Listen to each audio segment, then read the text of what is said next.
Hello, Carly. It's so nice to have you on the show today. How are you doing? Good. Thank you for having me, Elijah.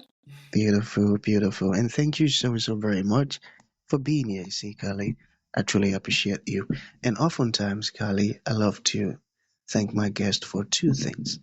And I do this so often to the point where it has become my anthem. So, firstly, I want to say thank you so very much, Carly, for investing in yourself. You see, you Yeah. are on this platform right now because you did invested in yourself. And oftentimes, Carly, I love to make reference to the amazing mango tree. You see, some couple of months back, I was on a particular road, and just by the roadside, Carly, there was this very tall, unattractive mango tree. And I use the word unattractive because the mango tree's got no mangoes on it, and the leaves were all dry. So I just walked past it and I went my way. But you see, Carly, just recently, I was on that same road. And this time around, a lot's changed about the mango tree, I tell you. The mango tree caught my attention pretty good from a distance, and immediately I got the urge to move so close to it, of which I did, and it wowed me because now the mango tree's got a lot of mangoes on it. Beautiful green leaves and healthy branches, and not just mangoes now, Carly. I'm talking about ripe mangoes. It was such a lovely experience that day. I was so excited. Here is my point. The fact that you dedicated your time, energy, and resources to becoming the amazing Carly that you are today, that alone has made it impossible for me to skip you. And that's why you got the request for me to be on the show because I was attracted to the fruit of all that you're doing, your philosophies, your insight, your journey, the way you're offering your solutions, the impact your solutions are having. And just before I sent you that request, Carly, I said to myself, I've got to benefit from these beautiful things Carly's doing, not only me now, but even with the audience.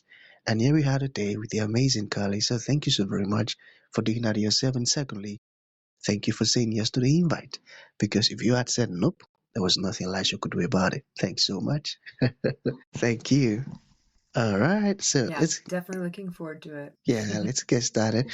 You see, I'm quite excited to have you on the show today, Carly, for two reasons. Firstly, my interest in knowledge seeking. I believe in order for one to transition from a terrible situation to that of a beautiful one, I believe it takes the application of knowledge, quality information, and not just knowledge now, but the application of it. And you see, Carly, ever since I discovered that light in the Hebrew means knowledge and darkness ignorance, I've been so keen to knowledge seeking. Why? Because I do not want to remain in the dark. So that's going to make our conversation today very important to me and even to the listeners. And the second reason I'm excited to have the amazing Carly on the show is for the sake of the audience. You see, Carly, we live in an age where information is as abundant as grains of sand. We've got a lot of information flying out there. So these folks trust me for quality, high opening, and very important information, of which I am totally convinced, Carly, that our conversation is going to be insightful and impactful. So for that reason, let's get started with your introduction. Talk to us about your personal or your professional journey, because right now we are so curious. We want to know how Carly got here. Then afterwards, I've gotten some beautiful questions for you. Okay, Carly, over to you. Yeah, so I have been in this business for about 15 years. I've had my first entrepreneurial journey when I was 18 years old, and it's been something that I've really loved and I've really enjoyed. When I first started out understanding business, it was because I kind of was surrounded by a family of entrepreneurs. And then there was a time in my life before I started this particular business doing the coaching and consulting where I realized that just having like business acumen was not enough, right? Just it wasn't going to be enough. So it was about if you wanted the leadership component, if you wanted to really expand and create something that stood the test of time, then it was also going to take a lot of personal development, a lot of growth. And so now I just can see that the two are, they go hand in hand, and they are not separate. So today that's where we are. So whenever I work with clients, we definitely do personal development, but we also dive into a lot of business strategy to make sure that whatever we open up inside of them, whatever part of the vision, the mission, whatever feeds their soul, also gets implemented to such a degree that they don't just get an insight, but they're strategically experiencing it. Personal development, and that's so important. And I love your approach. That sounds so effective. That's a beautiful one. Thank you for the wonderful stuff you're doing. So let's begin. The first question: what is the biggest mistake CEOs make when trying to grow their businesses? Yeah, sometimes they're trying to do it all by themselves. Sometimes they're just trying to grow their businesses without focusing on what they're actually doing and why, So I was just working with a group of individuals recently, and they were kind of stuck. They were stalling in their growth, and they were focused on bottom line. And it's not bad to focus on bottom line. It's actually quite important. You want to make sure that your cash flow is healthy. However, if you're only going to do it to make money, that's not actually inspiring for usually you or your team. Nobody cares if you have a better car. Nobody cares if you have a bigger house. Nobody really cares. That's But if right. they actually have some, yeah, they don't care. But if they have something behind that, if there's something more valuable to it, then all of a sudden you can get everyone on board. You can get everyone inspired to do something with you. So they decided, instead of having just this dynamic of, okay, we're just here to make money, it's like, well, why are we actually doing this? Like, what's the bigger cause behind it? And so when we found it out, it was really actually to empower their employees for financial independence, and to allow them to build the kind of wealth that they can support their family, not just today, but until the day they die. Right. And that was really beautiful. And so the way that they're building their businesses is they're giving other people that opportunity. And so as opposed to having a metric of like how much money we're making per year, they also now have a metric of like, well, how much are our employees making per year, and how many people are they actually, like, how much money are they making for these people? So that's a metric, because that's what truly inspires them. And what's cool is, like, if you think about that, if you look at a board and you say, well, we have to meet these targets to make sure that, the owners make money. Again, nobody cares. But if they look at a board and say, let's meet these targets this quarter because everything here means that we're all going to be financially independent. Like, this will really help so and so and so and so. And then all of a sudden it becomes a team effort. And that's actually the true purpose of the company too. So we really want to check in and make sure that you're focused on the right strategy, because when you focus on the right strategy, you can then implement that into your system in a much more inspiring way, not just for you, but also for your employees, which gives them the opportunity to have their values fulfilled, something aligning with them, and a bigger mission and a bigger purpose to go after. And I think also the thing is it's not easy to scale. Like, the more that you take on, the more complexities we actually have. So everything that you did yesterday worked, but it's probably not going to work tomorrow. There's going to be a lot of refinement. There's going to be a lot of stuff comes up. And that's again why we kind of go in. And when we're going in and helping businesses, we're not just doing the personal development dynamic, we're doing a massive quantity of strategy to make sure as they grow, they can grow alongside with their company without having to put all the fires out all the time. Like, just make it more manageable, but easier, where if something comes up, it's more predictable. You spot it closer, like more ahead of time, instead of just having all the crazy stuff happen last minute. And we really do that because it's genuinely important. Like, your business is important. You may not see it yet because maybe you haven't connected to that inspiring vision like the client I just spoke about, but everyone has that inside of them. So you usually don't sometimes understand how important your business is Tell until you. you get that insight. And I'm like, it's really important. So let's get it organized. Let's get it structured. Let's get it stabled. And let's make sure we have cash flow too. And that you're stable as well and inspired so we can get all this moving and grooving. Oh wow, that was a great answer. I love that. And you answered it in such a way that you made it quite easy to understand. But what I picked out of it so far is understanding the reason why you're doing it. And when I started my podcast, I sat down and I wrote out, why am I going into this? Why do I want to start this podcast? And I was able to define it, okay? And because I could define the why, that has kept me going for 4 years now, and it will keep me going. So I got that, understanding the why it's so important. So what about burnout? Okay, how can leaders recover from burnout, and enjoy their work again. Yeah, it's a perfect transition because when we have burnout, we're disconnected from the why. And our why gives us the opportunity to kind of have this endless stores of energy.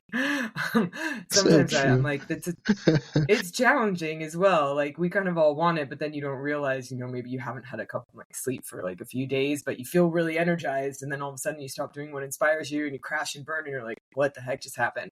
And it wasn't anything else. You're not drinking coffee, you're not going crazy with any of that stuff. You actually just like you have a lot of energy from within, right? So it's really cool. And when we are connected to that why, we don't get burned out by the things we love to do. So if there's certain things on your to-do list and I say, hey, like which things are actually making you feel burnt out and which things are you not burned out at, then you can look at it and you'll be like, well, these things are very exhausting to me, right? I know that in your perception, that's not connected with your why, and that's something that's not inspiring to you, right? But if you have things on there that, you're like, well, I actually feel energized when I do this. And I was like, okay, well, what if I gave you the opportunity to do that all day and that's all you did? I would love that. You see people's face and they're like, I would love that. That would be the best. That would be amazing. And it's like, do you think you'd get tired doing it? No, not at all. And so when we think of burnout, we keep assuming it's related to part of our vision or purpose, and maybe it's changing. But the reality is it's not changing. You just disconnected from it. And so whenever I work with executives and leadership teams and owners, we're making sure that things are managed wisely on their day-to-day job duties. So as opposed to you doing everything that you think you're supposed to, have to, should, we make sure that it's delegated properly. So you're actually focused in the area that inspires you most, which actually is your zone of genius. This is the other thing that, like, when I'm working with people, is I want them to make sure they understand is that if you give your employee something that they have to do, but you can see that they're not very productive in it. And then they have this other task that they're highly productive, they're highly inspired, they can't wait to get it done. That's their zone of genius. So if you could give them more of that, you're actually feeding someone's genius to such a degree, you're getting the most impactful part of them, the most intelligent, the most productive part of them, right? So why even give them that other task? Because there's someone else in the company that loves that other task that they hate. And that's the biggest thing is like you want the right people doing the right jobs in the right seats. And when leaders get burnout, I know that they're not in the right seats potentially. They don't have the right jobs. Like there's some sort of disconnect with what they're actually doing on a day-to-day basis and what's truly important to them. Because again, when we connect with what's important to them, not only do they feel inspired and fulfilled to wake up every day and come to work, they say, I get to do this. I want to do this. They get more innovative, more creative because it's something that they love. And truly, I love when doing this with companies because sometimes you have like a highly productive employee who looks unproductive and we realize they're just in the wrong seat. And then you pop them into the right seat and all of a sudden it's like, whoa, this is one of the best people in our company now. And it's like, yeah, you just had them in the wrong job, And sometimes as owners, we get in the wrong jobs, and that's where Mm. delegation comes in and making sure that you're delegating to the right people. And that's again where human behavior and business just goes hand in hand, because if you're not paying attention to people, not just how they are and if they're getting their job done, but even how they show up every day. If so and so is showing up and getting their job done and they're sitting at the coffee machine and telling everyone how excited they are for the day and all the things they get to do, talking to someone else who's like miserable and just being like, I can't wait to get off. Oh, it's almost lunchtime. You're watching someone count down the clock. That's the human behavior dynamic to say, like as a manager, as a leader, you're like, hey, this person is not engaged, which means they're not happy here. Is it the job? Is it the seat? Are they even a fit for the company? And so, yeah, it's really paying attention to both dynamics because you're watching someone who's burnt out. What a what a beautiful response. You want to have the right people doing the right job on the right seat. That's profound. That's profound, and that's so smart of you. I never thought about that. Well, you see, looking at how experienced you are, doing this beautiful stuff so far, I believe there is something that is so inevitable, which is challenges. So, how were you able to overcome those tough moments, those, difficult periods? How did you overcome them? Yeah. So when we think about challenges, challenges are technically opportunities. And if we're not seeing them as opportunities, what winds up occurring is that we become overwhelmed by them. Right. And so this is some of my favorite work to do because it's very cool, especially in business. Right. We'll go through and we'll look at a challenge and I'll sit and I'll ask a client how that challenge is benefiting them on a professional level and a personal level. And you'll discover and understand that there's no mistakes in this world. There's actually like no mistakes. Like everything really truly does happen for a reason. We're just asking better questions to find out the reasons it's happening. And when you do, you realize the personal growth for you as an individual and as a leader of that company. And you also realize the growth for the company, like how it's actually helping the company to get to its next stage and its next step.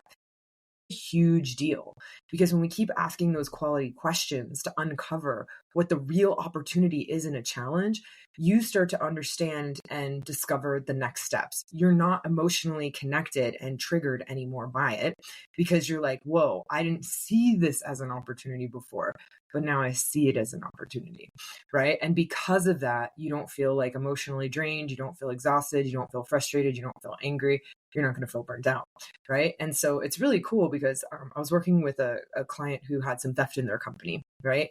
And it was fascinating because we were going through and doing this process. Is like, how did it serve them? How did it serve the company? And we just kept asking questions and different questions to get these answers. And at the end of the day, what it did is it really connected him with his vision again. Like, had he not gone through that and had that employee not done that, he wouldn't have actually reconnected to what he truly wanted to do with the company, which was a lot more than he was doing. And because of that, they had taken some serious steps to get that done. Steps that he had been delaying for 7 years.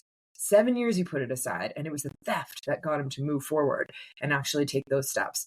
And then the other dynamic is the gaps in the company that were there before that were going unaddressed. He all of a sudden had put in these systems and processes, obviously to make sure that didn't happen again, but it wound up increasing productivity like tenfold in the company, because just having that level of organization and communication made all the departments connect with each other to a greater degree and work with each other better. So funny enough, even though this guy stole X amount of dollars, like it actually improved the business so much. And I was like, how much did you make off him? And we had a good laugh because he's like, I was like, what do you think about him now? And he's like, kind of want to thank him. And I was like, I know. So every challenge has an opportunity. And when we get into such great detail that we can see why this gift is given to us, all of a sudden you're saying, thank you, I love you for it, instead of like, I don't want it. Because if you ask him, it's like, would you go through that again? And you'll see his face and he's like, wow, you did get paid a lot for it. And he's like, probably. And I was like, you're awesome. So, and that's the truth for everything we go through. I tell you, so true. And thank you for sharing that with us. Every challenge has an opportunity in it. I got that. So finally, okay, one more question to go. How can managing pride and shame make someone a better leader? Yeah. So basically, our pride is the part of ourselves that we're infatuated with, we put on a pedestal. And it's, when we have that super ego dynamic, when we're showing off, we're really puffed up. We think we're on top of the world. We're untouchable. We all have those moments, right? You can't get rid of them. It's going to fluctuate. But the more that you can notice it, because this is definitely something that's not taught to us very often, the more that you can notice it, the more that you can manage it. So just like in a challenge, we see the other side. When we have pride, we want to see the other side too, because everything has both sides and it'll take yourself off a pedestal. So if you have a moment where you're seeing everything is all positive, all good, all amazing, including about yourself, right? You want to sit there and ask yourself the question, like, what are some of the challenges that come with this? One of my colleagues, he was working with an individual who was donating a significant quantity of money over to like a charity that was feeding hungry families. And what they found out, because she had herself so puffed up about it, right? What they were able to find out, which I love this story, like that's awesome, is that as a result of doing it, none of the family members, the individual had 4 children, actually went out and got a job. And all those 4 children have multiple children now. And they started having kids at the age of 12 and 13. And so they have children now, and she's been financially supporting them, and none of them work. And so because she's been sending money over to this third world country, taking care of these kids, not one of them has a reason to go work. So she's completely over supported. And basically now the family has a different disability, where we know when we are starving, if you have a kid and you're starving, you're really trying to figure out a way to get to the other side. Like that's a Exactly. push to just be like, yeah, how do I do that? How do I empower myself? And so she disempowered multiple generations of a family. And so when we look at the other side, you can actually do things more wisely, because there actually are charities out there who really help. But she, because she had herself on a pedestal and so much pride, did not do the research to make sure when she was donating somewhere that would not only serve, but make sure to hold them accountable to empower themselves to transform their current situation. Right. So that's why, as a leader, when we're looking at stuff, if you think something's all amazing and all good, go check in and look at the other side. Jeff Bezos, I forget what he calls this. It's really funny. There's a good book where he has like an excerpt in it. It's like a leadership book. There's a bunch of leaders. So it's a fun one. Definitely read it. But in it, he talks about his, I don't know what he calls them, but when I do it, I call them like negativity parties in a sense, where I'm like, what are all the things? I think about all the things that could go wrong. What are all the mistakes that could happen? What's all the challenges I could go through, right? So instead of being positive about something, I'm like, I call it a negativity party. And I go in and I look at everything and I'm like, okay, I'm prepared for that. I'm prepared for that. I'm prepared for that.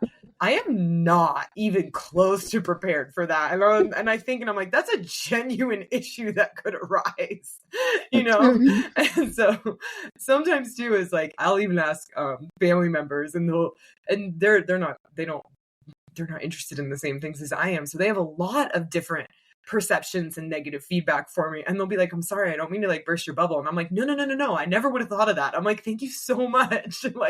I'm like, you don't understand. That was really helpful. Like, how did I not know that?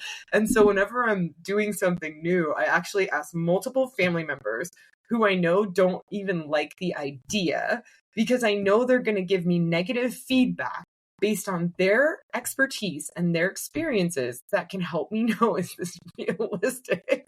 And a lot of times I'm like, it wasn't. And so this is a thing too, is like when we go in and we're encountering situations, I can't tell you how many times I could have fallen into some really poor business decisions because I didn't have my negativity party to see the other side. Yeah. And other things I'm like highly prepared for. So that one's the pride dynamic. And with the shame dynamic, I mean, we talk more about shame and stuff too, but when you feel shame or guilt about things, you tend to hold yourself back. You don't think you deserve the opportunities. You don't think you deserve the finances and all those different dynamics.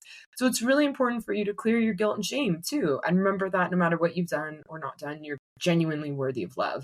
And with those situations too, it's seeing how all the challenges that you've brought other people have actually helped them. Just like that guy who stole the money from the company.